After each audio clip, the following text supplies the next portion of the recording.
திருவள்ளூர் அருகே அடிதடி வழக்கில் ஜாமீனில் வெளியே வந்து காவல் நிலையத்தில் கையெழுத்திட இருசக்கர வாகனத்தில் வந்த இளைஞரை காரில் வந்த 5 பேர் கொண்ட கும்பல் வழிமடக்கி கத்தியால் வெட்டியதில் அன்பரசு வெட்டுக்காயங்களோடு மருத்துவமனையில் அனுமதிக்கப்பட்டு தீவிர சிகிச்சை பெற்று வருகின்றனர்.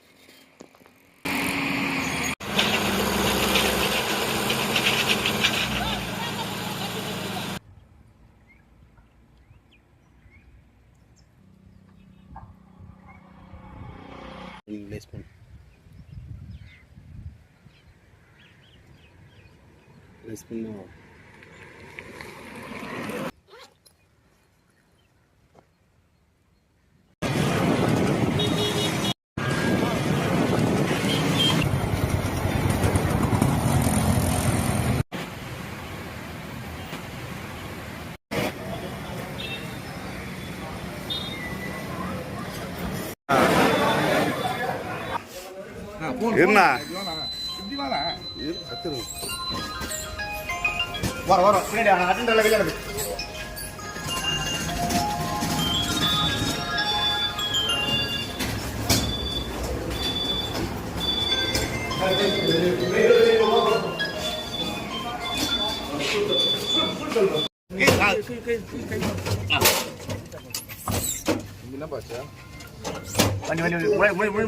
வண்டி